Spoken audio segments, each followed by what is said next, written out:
Oh no, when the minute I got started with this project, I had worked with Heidi on many stories. A few years ago, maybe some of you know that 3 young men were shot in the hillside.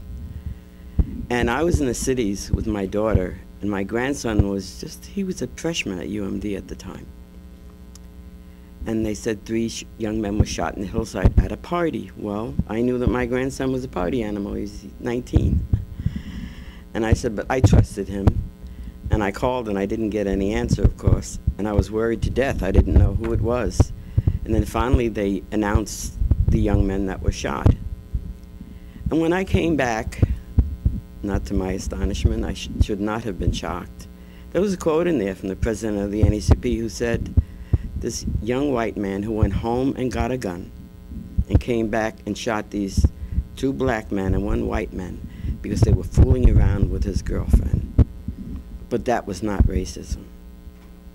I was sick, not only because these young men had been murdered, but because, once again, the old guard power politic ascribed to him a role which he played so well, which was the first time anything tragic happened, oh, it wasn't racism.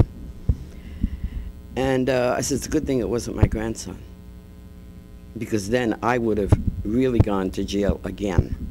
Because the interesting thing that happened was before we started with this group, there was another young man that came to Duluth, and before the Undoing Racism team came in, there was a young man called Kwaisi Jahi.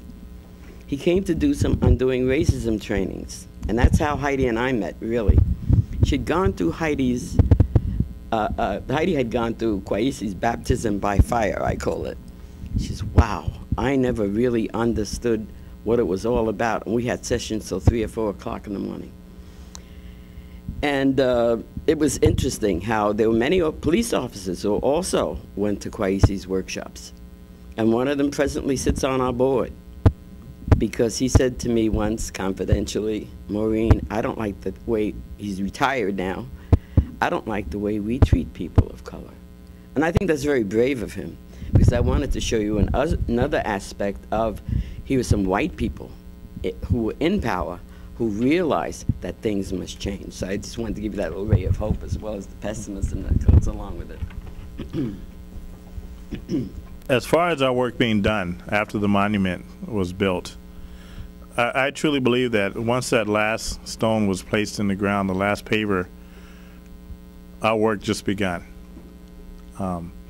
It's important for us to recognize that history only serves us well if we learn from it and if we move from it. And as I continually to go and talk at different venues and different functions, I often ask people, have you ever been involved in a group violence or group mentality, or been submerged in a group that you don't have any control of your thoughts? And most people will say, no, that's never happened to me. But one thing I can always bring the question, and that is, do we all remember what it's like when the bell rings after school and someone yells, fight? What happens? Everybody runs to go see. Everybody jockey to see what's going on, what's happening. And unfortunately, that's what happened in Duluth. Everyone yelled, let's go get them. And everybody gathered around. And everybody watched. And all it took for them to be successful was for nobody to step in. That still happens today on a daily basis. All we have to do is look recently in our past at Mr. Crowd, the Native American gentleman, who was subsequently picked up for being intoxicated and found just a couple hours later dead. Again, no one has stepped up and said, yes, we are the reason that he died.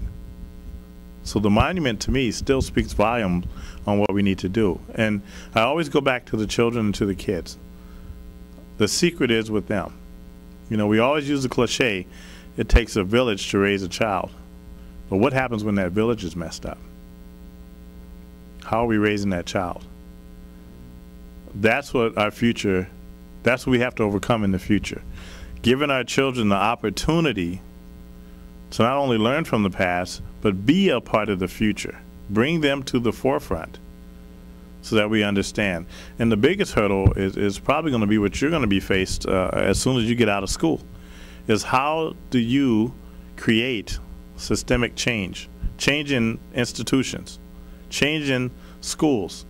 You know, one of the hardest things I hear companies say around here, that they would like to recruit minorities to their business to work, but they don't want to recruit that minority to their business to be themselves.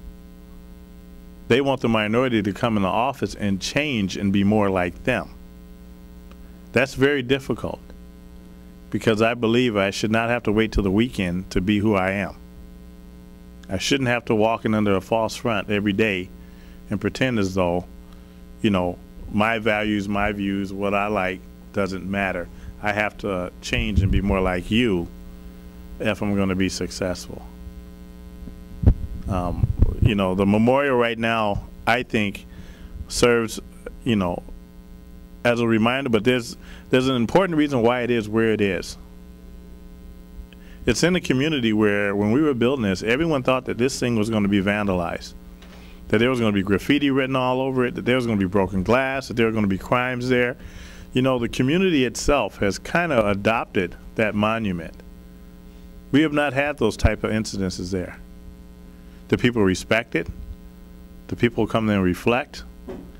And we like that people actually have to go through the community to get to that spot, to where it happened. We don't want to put it somewhere where it's commercially fine and okay for everyone to go. We want you to go right to the heart, right where it was, right where it happened. So